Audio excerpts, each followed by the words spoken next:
यकीन हो तो कोई भी रास्ता निकल सकता है। यकीन हो तो कोई भी रास्ता निकल सकता है। हवाओं की ओट लेकर भी चिराग रोशन होता है। एक बहुत अच्छी सुंदर कहानी, पुराने समय की बात थी। एक राजा था। उस राजा ने एक दिन पूजा पाठ के लिए एक पंडित जी को बुलाया। पूजा पाठ संपन्न होने के बाद राजा ने पंडित जी से पूछा कि मेरे 3 सवालों का जवाब दीजिए पंडित जी। पंडित जी ने बोला, बताइए कौन से 3 सवाल। राजा ने कहा, पहला सवाल है मेरा, भगवान कैसे देखता है, भगवान कैसे दिखता है, सॉरी, भगवान कैसे दिखता है। दूसरा सवाल है, भगवान कहाँ तक देखता है। और तीसरा सवाल है, भगवान करता क्या है। ठीक है, पंडित जी सोचने लगे। पंडित जी ने कहा, मुझे थोड़ा समय दो, इन सवालों के जवाब के लिए मुझे कुछ समय चाहिए। राजा ने कहा, ठीक है, मैं आपको 1 महीना देता हूँ, मुझे इन 3 सवालों के जवाब आप बताइएगा। ठीक है, पंडित जी चले जाते हैं। घर जाके दिमाग में वही घूमता रहता है कि यार इन 3 सवालों के जवाब कैसे ढूंढूंगा। चिंता में रहने लगते हैं, तनाव में रहने लगते हैं, दिन गुजरने लगते हैं। उनका एक बच्चा होता है जो काफी विद्वान पंडित होता है। वो देखता है कि यार पिताजी कुछ न कुछ टेंशन में चल रहे हैं, तो पूछता है कि पिताजी क्या बात है। तो पिताजी बताते हैं, अरे मैं उस दिन पूजा पाठ के लिए राजा साहब के यहाँ गया था और राजा जी ने कहा कि मुझे इन 3 सवालों के उत्तर दो, 1 महीने का समय है आपके पास। तो उनका बेटा पूछता है, कौन से 3 सवाल। बोले, भगवान हमें कैसे दिखता है, भगवान कहाँ तक देखता है, और तीसरा सवाल, भगवान करता क्या है। उसका बेटा बोलता है, ठीक है, इन सवालों के जवाब तो मैं दे दूंगा, आप मुझे साथ लेके चलना। तो पंडित जी बोलते, पहले मुझे तो बता क्या बोलेगा तू वहां पर। बोले, नहीं, मैं वहीं पे बताऊंगा, आप बस मुझे साथ ले चलना, मैं सारे वाले सवालों का जवाब दे दूंगा। ठीक है, पंडित जी बोलते, ठीक है। इस तरह 30 दिन कंप्लीट हो जाते हैं और 30वें दिन राजा साहब के पास पहुंच जाते हैं। पंडित जी और उनका दोनों जो विद्वान बैठा रहता है। राजा साहब बोलते, अच्छा आ गए आप, चलिए पंडित जी मेरे पहले सवाल का जवाब दीजिए।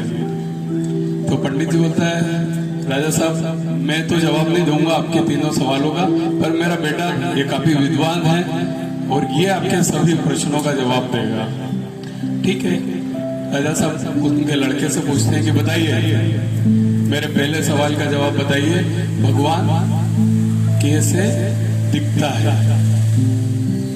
तो उनका लड़का बोलता है, प्रणाम करके बोलता है कि कमाल करते हैं राजा साहब, आपके घर अतिथि आए हैं, आप उनको जलपान वगैरह कुछ नहीं पूछ रहे, डायरेक्ट सवालों की बौछार खड़ी कर दी।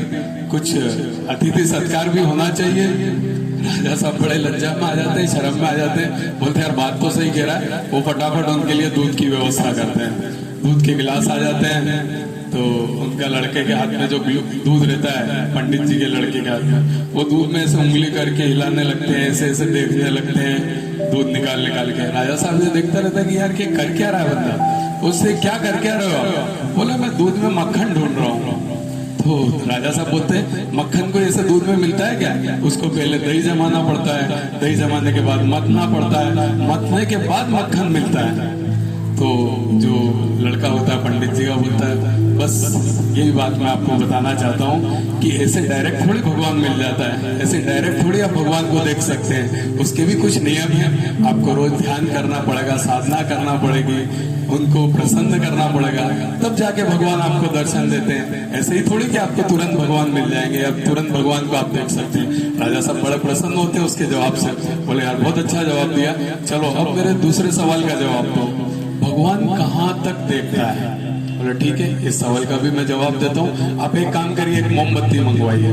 ठीक है, मोमबत्ती आती है, मोमबत्ती को जला दिया जाता है। फिर पंडित जी का लड़का राजा साहब से पूछता है, इसकी रोशनी कहाँ तक जा रही है।